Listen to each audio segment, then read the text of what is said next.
See anything in there? Yeah, deers. See some deers? Those are kind of expensive for you to be messing with. No. No, Daddy.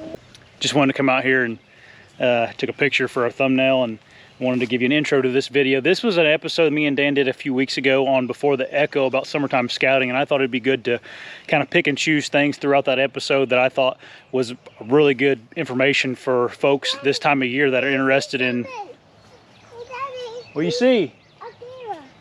What do you see? Snow. Snow. Oh, snow? Yeah. I don't think you're seeing snow right now. Okay. So I hope you guys enjoy it. Yeah, all right, let's get to the video. I guess if you had like a suggestion for someone that maybe they didn't get to scout some property in the spring that they wanted to, or whatever the case may be, and you had to go in during the summertime, is there anything you do different, or how would you go about scouting when it's the growth is up and maybe the sign isn't so it doesn't kick you in the butt and all that kind of stuff? I guess, what are your thoughts on that, or do you have any suggestions? Let me start it out with a statement before I answer it. That's fine. The overall majority of my very biggest bucks were located in the summer, either glassing or shining. So finding an actual animal to hunt and seeing it is probably far more important than your spring scouting. I mean, it goes kind of hand in hand. If you see it someplace where you've got the land scouted, the bedding and stuff, it makes things a little easier. But generally, the very, very biggest bucks I've shot in come from someplace that I haven't pre-scouted because it's so obscure that you wouldn't think a deer would be there, is why they're there. And you find them in these places, and then once you know where they're at, you hunt them down and kill them. Now, it's not always that easy. My biggest buck I found in July, shining, and it took me 2 seasons to kill him. And he had shifted over quite a bit. And I didn't kill him where I shined him. I killed him about maybe a half mile into the woods from where I shined him, on the other side of the road, so the opposite direction. But it put me in that area. It put me into finding that buck. Now the biggest bow kill I got, that one I caught on a ridge in the summer glassing. Saw where he was. I had gotten some intel that somebody had gotten a really big buck on trail cam, and the person showed me the picture, and I knew where he hunted, and it was someplace that I had been. So then I started concentrating in that area, and once I got that thing in my glasses, then I knew for sure it existed, that I wasn't being told a fib about where it came from and all that kind of crap, Right. So now I know. And then that deer I actually killed right exactly where I glassed it from. He was living in an oxbow, and several of them bucks I found that way. It takes a lot of energy during the summer to go, walk around with binoculars, to go, like me and Jacob were talking about, sitting on remote fields you can't see from the road during the summer. And he wanted to go up and he wanted to shine these fields. And I'm like, well, that's a little obtrusive. And you can only see so far with a spotlight. Use a spotlight in a car because you can cover a long distance, a lot of fields in a short amount of time. But really, a spotlight, you can only see out so far. There's often you see a deer and you're like, you can't tell how big it is, even with really good optics, because all you see is glowing eyes coming back at you. Right. You have to be somewhat close. But if you can get, in June, July, and August, you can really get on giant bucks in daylight by just watching the wind, watching that you're not going into a spot where the bucks are going to go, but you can see. Take a spotting scope with you, some binoculars, maybe one of the things that blows it up on your phone, and you can, look at it, but so that you can see what's out there. But I really like June for locating deer, which is coming up really quick here. Yeah, corn. Next week. They seem to hit corn really well in June for some reason. And the corn is only like, probably into late June when corn is a little over knee high. those bucks are higher than that, and then they're starting to form a rack. They don't have all their points yet or anything, but you can tell if they're going to be 20 inches wide. You can see the mass. You know what I mean? And locating those bucks then, I mean, now there's always the argument that, well, the bucks are there in the summer, they're going to winter someplace else. Some do. So keep following them, find where they moved. But some don't. Some of them I kill exactly where I see them. Some of them I kill 100 yards from there, and some of them you never see again. But it's worth the effort because that's where I've killed my biggest bucks. Yeah, for sure. I think summertime scouting it's fun too because the deer are so visible during the summertime and they're not really getting bothered at all. I mean, there's not very many people really that, I mean, at least not around here. There's not very many people that shine anymore, or mess around in the woods much in the summertime. I always think of it like in the springtime, I usually try to find where the bucks are living, and then in the summer, I'm trying to find what the bucks look like. You know, I mean, you can. I've said this 100 times. Like a good night of spotting, spotlighting. And we won't talk about spotlighting all night because I know a lot of people can't. But like you can get so much intel spotlighting if you're allowed to in a good evening or a good night of spotlighting.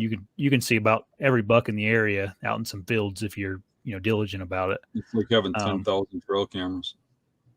It is. There's one area I spotlight that's kind of around some public I hunt, and I think the one night I saw like 20 different bucks out there, and that's there's not that 20 different rack bucks, decent bucks, and there's not that many more than that in the area. So if you guys aren't, or if you're allowed to spotlight and you don't, you're really missing the boat on getting some intel on what kind of deer are in your area. Intel that you get in the summer. What would you say to people that like have the October 1st opener where they're really not on a summer pattern at all anymore? How would you use the intel you'd get from the summer in that manner? Well, seeing a deer in a bean field or a cornfield isn't really a kill spot, is it? Mm-mm. So it doesn't really matter if they move. It matters if they move, long distances. They still live in that area, which is a trait of older deer. They tend not to do that relocation thing. And that's not to say they all don't. Some old deer do, but and some regional areas like say you get into some of the bigger woods areas, some of those deer will move a long distance to different food sources and stuff. In your farming areas and your, lower in the states where there's not as heavy of winters and stuff, they seem to really stick to areas. But, I see it in a bean field. It's the same thing with cameras. I mean, I want to know the deer's there. I don't. My scouting will tell me how to kill it. This scouting I did in spring, if I didn't do spring scouting, I located it someplace where I haven't scouted. Well, then all I've learned over the years from the scouting I've done and from the deer I've killed, it's going to tell me where that deer is going to be on that property, and I'm going to hunt them down and kill them. I just need to know that there's one there worth going after. Yeah. So once I know he's there, once I get my eyes on him, there's something about getting your eyes on him. You see him, you know he exists, you confirm it. It gives you that confidence where he's here somewheres. And this isn't that big of an area. I could just hunt him down. If that seems like a long shot for you, then I should be buying lottery tickets because I've been doing pretty good at it. Yeah. Hey, everybody. If you like this video and the content in it, me and Dan actually do this type of a video every week over on the Before the Echo channel. So, like tomorrow, we got Aaron Warburton coming on. We're going to talk about all kinds of things, hunting out of state, getting on deer quick, and just what it's like being the hunting public guys. So, click right here. It's a link to the Before the Echo YouTube channel, and join us every week. All right, back to the show. Do you, for a guy that didn't get into the areas he wanted to in the springtime, finding the beds, all that kind of stuff, what do you think? Do you think it's worth jumping into some of the bedding areas still in the summertime and trying to figure out that, or is it kind of a crapshoot when it comes to summertime like that? It's nowhere near as good as it is in spring. Yeah. Not even close. But it can be done, and I've done it. Mm-hmm. But you're certainly not seeing fall bedding. The only kind of bedding you would see during the summer is early season bedding, summer bedding, or preferably, all season bedding, like primary bedding. But you're not going to see like the bedding where they're staging for a cornfield or something like that, because you're not going to be able to see the beds. You see them right after winter because they're still matted down. They still got hair in them. You know what I'm saying? So it's not as good, but you can do it. For me, most of it's terrain based and cover based. So I can walk through woods, and I can look at the woods, and I can tell you where the deer are bedding. Now, I can't just tell you this is where they're going to be on your property because I haven't seen your property, because it's different. Kind of like the first time I hunted down in Iowa, it was a wide open area, and I couldn't believe that huge bucks were bedding like in little patches of cover. And it's like, they don't do that. That wouldn't even hold a rabbit back home. Yeah. But in hindsight, there was big bucks there that got to live somewhere. And that patch that wouldn't hold one back home was the best patch of cover in that entire area because it was all open fields. Where if you get back home, there was better cover. So they're going to be in the best spots they could be. And once you learn how deer bed and you understand how deer bed, and if you study that, they bed based on elevations, they bed based on winds, they bed based on transition lines. Once you understand that, there's only really so many places they could be. Mm-hmm. And I think once you got that down, then you start to figure out, well, some of those places are attractive to hunters and some of them aren't. And the ones that aren't are the ones where the deer are going to be. And you can narrow a place down to there's only so many places a big buck will be. And I've gotten pretty accurate at doing it. Yeah. You got to really be careful scouting in the summertime too, because you can get excited about something, and in reality, those deer aren't going to be anywhere near that, in the fall when you're going to hunt them. I mean, you do have to be careful too. I mean, yeah, some guys go in gung ho and just tear up the woods in the summer where there's normally not people out there, and it can screw things up too. Yeah, they that's seem true. like they're docile and don't care. They care. No, sure. Yeah, and I guess people have to remember too, like hunters aren't the only thing that that hunts them. The pressures all kinds of things for them. So bumping them around and stuff probably not a good idea. Okay, so we talked a little bit about spotlighting and the benefits of that. I wanted to pick your brain about trail cameras in the summer times, because you're already starting to see a lot of people starting to put out trail cameras this time of year. Yeah, Do I you use walked a lot? past in turkey hunting. I was surprised. I looked up and there's a trail camera taking my picture. Oh, really? Yeah, kind of Yeah. surprised to see one at this time of the year already. What do you suggest doing with trail cameras from now until September? Yeah, usually start getting them out in June and just get pictures of deer, probably around food sources, around this time of the year, corn and clover fields and stuff, and the the open trails that go into them, the logging trails that go into them, whatever. If there's an old scrape along one or something, just get as much intel as you can. And what I'm trying to do again is find out that there's deer there I want to shoot. Either numbers of big bucks or a certain target animal. And once I know he's there, my scouting will tell me where to hunt him. Now, I might go out in like, say, early August or any time in August and put out a cell cam in an area I intend to hunt. Yeah. And just let that soak. But as far as areas I intend to hunt, I'm not putting trail cameras there. I'm putting trail cameras in places to get intel for if there's a buck worth hunting there. Now, sometimes I'll put a trail camera out to learn about a spot or something, like there's something I don't understand when a deer bed's there or something, but that one will just soak. That doesn't give me any good this season. it helps me for future seasons. Mm-hmm.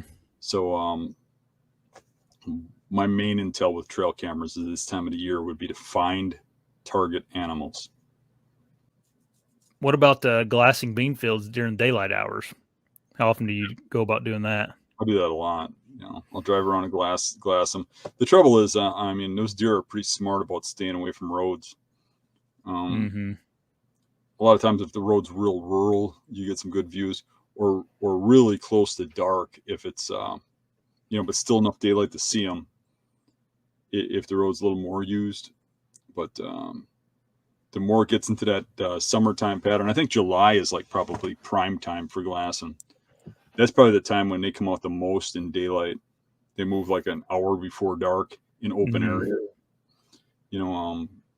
July is probably the best time for that, for glassing from the road into bean fields and stuff. Yeah, I got a spotter with a one of those phone scopes where you can connect your phone camera to the spotting scope. Man, me and my wife we'd go out. There's some public land out here where there's a kind of a hidden field that when it's beans, you can go out there and kind of set up on the edge of the field and make sure you have the wind right. And I mean, we've filmed, a dozen bucks come out into the, good bucks come out into those fields in July. Mm-hmm. It's fun. It's something to really take advantage of, because a lot of times if you can find a bachelor group of bucks, you're gonna see a lot of and a lot of times, bachelor groups are going to be aged up the same, the same age group typically hangs out with each other, or at least, that's the tendency of them. Mm-hmm. So if you can find a bachelor group of mature deer, like it can be, you can get a lot of intel real quick, or at least know where they're at. Driving around, glassing, shining, looking at fields, and not one area. If you're going to hunt there, what are you even looking for? But right, you could go out and spread yourself out thin like that and look at a lot of properties, and maybe get lucky and run across some world-class animal. And I've done that. I haven't killed one yet, but I've gotten onto some very, very huge bucks by shining and glassing. I mean, there's one 200-inch typical we were shining and hunting that I would not have known existed if it weren't for shining. There's another 200+ inch non-typical that had like 18 points, and I watched him for 3 years, and I had some pretty close calls with that buck, and I found him shining. So you can find something that your dreams revolve around, and that's just up to you to figure out where he's bedding, where he's living, and how to kill him. Is there anything else that you do in the summertime that's kind of out of the box or unique, Dan, or would you want to tell a story about one of the big deer you killed, exactly how that all went when you found some summertime intel? I think the biggest thing I do differently than everybody else is actually getting out in the woods and walking around and looking at stuff from in the woods. Get some glasses and high elevation, sit in a stand for an evening. Seems like people won't get in a stand unless they got a weapon in their hands. But you get a lot of intel. Yeah. Didn't you kill one over a scrape like the first day of season or something that you found? Yeah, that's one I was watching in the summer. It was a very, very remote place, and I had to cross a river to get back there, a pretty deep river, and then still had to go about a mile back from there. And this just as you glassing, right? You're just going out there to glass? Yep, just going out there glassing. And I saw this buck in some bottom from a ridge. And I wasn't stopping there. I was just passing through. I got the glasses on me. He's a real good buck. I came back, glassed him again. I actually got some video of him. Not very good video, but I got some video of him. He was a 6 point on one side, a 5 on the other.